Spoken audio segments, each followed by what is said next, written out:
정부가 부동산 경기의 속도를 조절하기 위해서 대출을 강화하고 있는 모습입니다. 급기야는 이런 일까지 벌어지게 됐습니다. 분양자의 잔금을 전세로 맞추는 경우, 이런 경우에는 전세 대출을 안 해주겠다. 이런 이야기까지 나왔습니다. 여태까지는 단 한 번도 존재하지 않았던 매우 창의적인 그런 방안을 만들어냈습니다. 참 어이가 없습니다.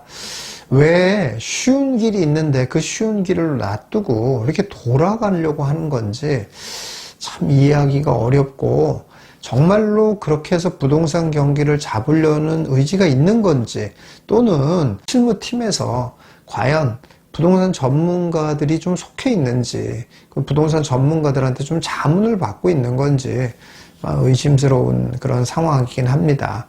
일단 자, 이렇게 대출 규제가 계속 강화되고 있고, 전세 대출만이 아니라 담보 대출도 굉장히 많이 강화되고 있습니다. 자, 이런 상황에서 자, 과연 부동산 시장은 앞으로 어떻게 될 거라고 보여지십니까? 일단 정부의 의도대로 부동산의 단기적인 화랑세는 곧 잠잠해질 가능성이 높다, 이렇게 보여집니다. 실제로 이렇게 매스컴에서 떠드는 곳들을 제외한 다른 곳들은 여러분들이 한번 살펴보셨으면 아시겠지만, 실제로 이런 전세 대출의 영향을 굉장히 크게 받고 있습니다. 그래서 전세를 못 맞추니까 당연히 매가를 올릴 수가 없고, 매가를 올릴 수가 없다 보니까 또 투자자들이 들어오지 않고, 이런 현상들이 계속 벌어지고 있는 그런 상황입니다. 그래서 서울의 일부 지역, 특별한 지역을 제외하고 다른 지역들은 이미 조정의 모습을 이미 보이고 있는 그런 상황이 되고 있습니다. 그렇기 때문에 앞으로도 계속 이런 식의 대출 규제가 계속 이어진다라고 하면 단기적인 조정은 결국 되어지지 않겠냐, 이렇게 보여집니다. 자, 그렇긴 한데 이렇게 수분양자들에게 이런 식의 초강력적인 대응을 굳이 할 필요까지가 있냐라는 것에는 다시 한번 생각해 볼 필요가 있고, 동시에 과연 전세대출이나 부동산 담보대출 이런 부분들은 좀 더 다른 방향으로 갈 방법은 없을까라는 생각을 조금 해볼 때가 됐다라는 생각이 듭니다. 일단 소유권이 변경되는 데에서 전세대출을 왜 안 해주냐, 전세 사기 때문에 그렇다라는 거예요. 그런 과정에서 전세 사기가 많이 일어났기 때문에, 그래서 그런 경우에는 전세자에게 전세 대출을 안 해주겠다, 이런 얘기입니다. 이거 정말 여러분 한번 잘 생각해 보면은 너무 어이없는 진단입니다. 아니, 전세 사기가 그렇게 해서 벌어진 거예요? 아니, 그 과정, 겉으로 보이는 과정은 그게 맞지만 전세가가 시세보다 높으니까 문제가 생긴 거고, 최소한 높지는 않더라도 전세가가 시세랑 같으니까 문제가 생긴 거지, 어떻게 전세 대출을 해줘서 문제가 생긴 거고, 어떻게 소유권이 변경될 때 전세 대출을 해줘서 문제가 생겼다라고 생각을 하는 거는 도대체 어디서부터 나온 발상인지 이해를 할 수가 없어요. 전세 사기를 막으려면 시세를 좀 더 명확하게 알도록 하는 것이 더 중요한 일이죠. 그러면은 시세보다 낮게만 대출을 해주면 무슨 문제가 발생을 합니까? 충분히 낮은 금액만 대출을 해주면 되잖아요. 그리고 또 황당한 일이 또 하나 있죠. 대출이 있는 곳에 전세를 들어가는 경우, 그러면은 이런 경우에 또 전세 대출을 안 해주겠다라고 합니다. 역시 마찬가지로 전세 사기 때문에 그렇다고 해요. 이런 일이 없는 거는 아니에요. 선순위 대출을 안 갚고 그리고 전세를 받으니까 문제가 생기죠. 전세 사기가 되는 건 맞습니다. 그리고 그런 사건이 없었던 건 아니에요. 그러면 이런 일을 보면 어떻게 해야 되겠어요? 은행이 더 적극적으로 나서서 반드시 앞에 있는 선순위를 먼저 갚을 수 있도록 해주면 될 거 아니에요. 아니, 그리고 이미 대부분은 그렇게 해왔어요. 은행들이 전세 대출을 해줄 때 선순위에 대출이 있지 않습니까? 그럼 반드시 그 대출하는 은행에다 얘기를 해서 거길 직접 갚아요, 대부분. 이렇게 해왔습니다. 그래서 별 문제가 없어요. 간혹 어떤 은행들은 그렇게 하지 않고 세입자한테 전액을 주는 경우가 있어요. 그러면 세입자가 돈을 주인한테 이제 줄 거잖아요. 그러고 주인이 그 돈을 받아서 대출을 갚는다고 해놓고서 안 갚는 경우들이 간혹 있어요. 그게 이제 전세 사기가 되는 거예요. 그런데 그러면 여태까지 쭉 해왔던 대로 아무 문제 없던 것처럼 은행이 그 부분에 대해서 좀 더 철저하게 하면 돼요. 다시 말해서 그런 경우 전세 대출이 일어날 때에는 은행이 직접 대출을 갚아주면 된단 말이에요. 그러면 아무 문제가 안 생깁니다. 그런데 너무 어이없게도 대출이 있으면 무조건 전세 대출을 안 해주겠다는 거예요. 여러분, 이게 어떻게 보면 굉장히 안전한 것 같잖아요. 근데 이게 실무적으로 보면 어떻다는 얘기냐면, 그러면 여러분 보세요. 대출을 갖고 있는 사람들, 주인이 대출을 갖고 있는 경우에는 두 가지 경우밖에 없어요. 어떤 경우입니까? 하나는 대출을 받아서 월세를 두고 있는 경우. 또 한 가지는 뭡니까? 본인이 대출을 받아서 살고 있는 경우. 이 두 가지잖아요. 그런데 내가 대출을 받아서 월세를 두고 있는데 대출을 먼저 갚으라고 그러는데 내가 대출 갚을 돈이 없다 라는 얘기는 결국 무슨 말이에요? 그럼 월세를 받고 있었던 물건은 영원히 계속 월세만 받아라, 이 얘기예요. 절대로 전세로 돌아가지 말라는 얘기예요. 아니, 지금 전세 물량 없다며요. 그러면 시장에 전세 물량을 공급해줘야 될 거 아니에요. 그런데 월세 받는 물건은 계속 월세 받으라는 얘기예요. 돈 없는 사람은 전세로 돌릴 생각 아예 하지 말고 계속 월세 받으래요. 이렇게 실무적으로 어떤 일이 벌어지는지를 전혀 생각을 하지 못하고 그냥 전세 사기에만 꽂혀 있는 거예요, 지금. 자, 그리고 주인이 살고 있어. 주인이 살고 있는데 대부분 대출 안 받고 사는 사람이 어디 있어요? 얼마간이라도 대출을 받고 있잖아요. 근데 그것도 내가 전세 놓고 어디를 가려고 그래. 그것도 안 된다는 거예요. 똑같아요. 그럼 어떻게 하라는 얘기예요? 그 돈을 갚을 돈이 있거나 아니면 없으면은 네가 살고 있는 집은 전세로 내놓을 생각은 아예 하지도 마, 이 얘기예요, 결국. 아니, 전세 물량 없다며요. 그렇게 해서 예를 들어서 조금 나이가 든 사람들 같은 경우는 내가 살고 있는 집이 부담스러워서 그 집 전세 놓고 지방으로 간다든지 이런 일도 있을 수 있잖아요. 그래서 젊은 사람들에게 전세를 공급해야 될 거 아니에요. 근데 그것도 하지 말래.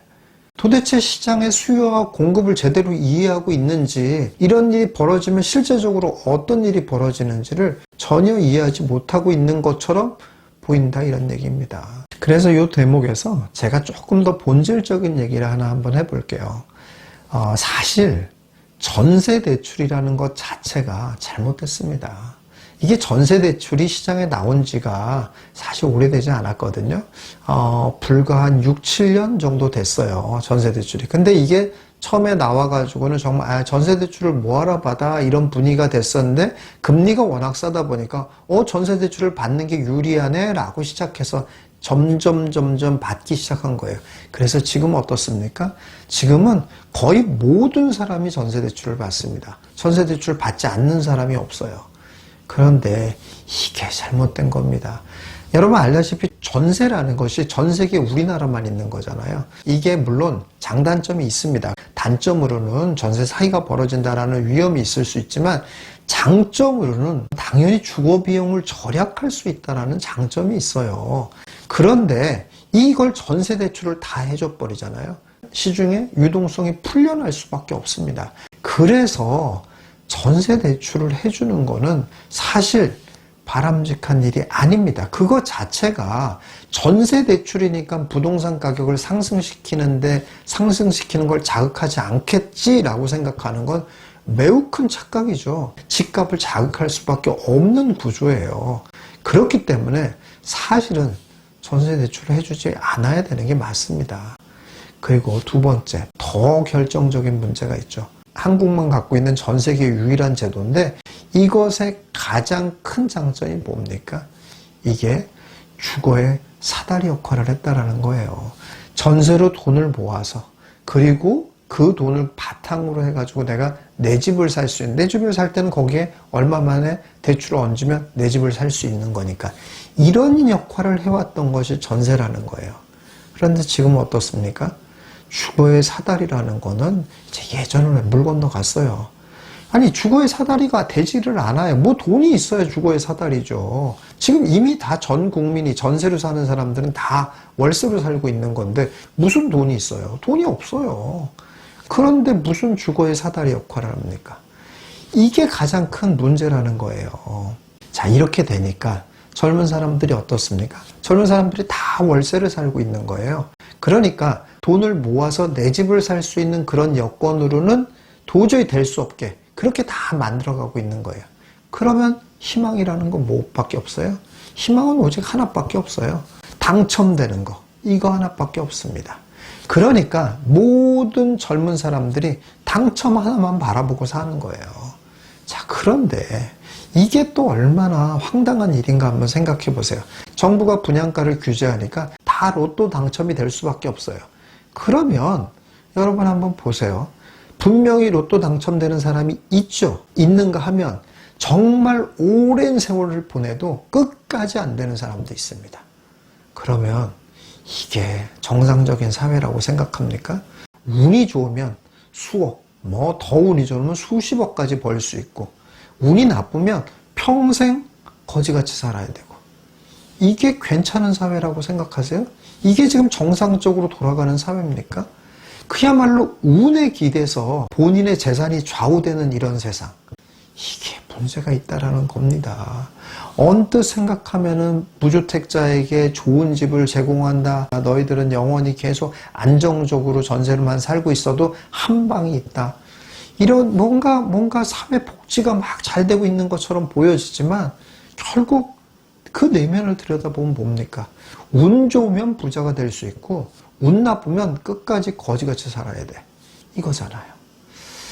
이렇게 본인이 뭔가 노력을 해가지고 내가 조금 더 나은 삶, 더 나은 삶을 살 수 있도록 사회 시스템에 되어 있는 것이 아니라 오직 운에 기대는 사회 시스템이다라고 한다면 그 사회가 과연 정상적인 사회고 그 사회가 과연 우리에게 근로의욕 그리고 뭔가를 성취하려고 하는 이런 의욕 이런 거를 불러일으킬 수 있는 사회인지 한번 생각해 봐야 한다고 봅니다. 그래서 사실 제가 이 시점에서 조금 더 본질적인 방안을 한번 제시하고 싶습니다. 아주 쉬운 방법이 하나 있어요. 그건 바로 전세대출 비율을 낮추면 되는 거예요. 지금 전세대출 얼마 해줘요? 80%나 해줘요. 왜 80%나 해주는 거예요, 도대체? 그러면은 주거의 사다리 역할도 할 수가 없고 유동성도 늘리고 이런 안 좋은 일들이 계속 벌어진다니까요.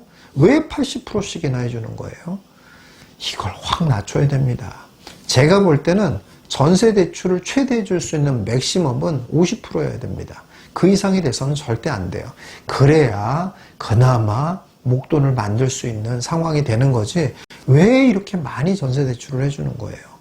이것부터 줄이면 됩니다. 그러니까 말도 안 되게 갑자기 분양받은 사람, 무슨 소유권 이전하는 사람, 대출 있는 사람, 이런 사람한테는 전세대출 안 해줘. 이런 황당한 얘기를 하지 말고 뭐든지 갑자기 경착륙 시킬 수는 없잖아요. 연착륙 시켜야 되잖아요. 전세대출 80%인 이 비율부터 좀 줄이란 말이에요. 70%, 60% 이렇게 좀 줄여가란 말이에요. 그래서 전세대출을 50% 이하까지 내려오도록 만들어야 된다 이런 얘기입니다. 부동산 투기해서는 안 된다 이런 말 맨날 합니다. 그럼 모든 정부가 다 마찬가지고 모든 또 국민이 공감하는 일입니다. 자, 그런데 지금의 분양판 이거 투기판 아닙니까? 이거 정부가 투기판 깔아놓은 거잖아요. 지금 이건 그냥 당첨이니까 투기라고 할 수 없는 거예요. 이거야말로 전형적인 투기죠. 대면 몇 억씩 버는 건데 아니 세상에 이런 투기가 어디 있어요. 그러니 누가 거기에 목매지 않습니까? 그래서 일부러 더 전세를 사는 사람들도 수두룩해요. 이렇게 이런 거 하나를 바라보고 살도록 자꾸 유도하는 이런 사회, 과연 이게 괜찮은 건가요? 이거 한번 좀 생각해 볼 필요가 있다고 생각합니다. 그래서 좀 제발 대출을 규제하는 건 좋은데 좀 더 실효성 있는 대출 규제를 좀 했으면 하는 바람이고, 그럼으로써 조금 더 시장을 좀 더 정상적으로 만들고, 그래서 좀 근로의욕을 부추기고, 그리고 뭔가 내가 노력을 해가지고 우리의 부를 쌓아가는 그런 형태의 사회를 만들었으면 하는 바람입니다. 자, 어쨌거나 조금 불합리한 상황에서도 여러분의 재산을 잘 성장시키는 여러분들 되시기 바라겠습니다.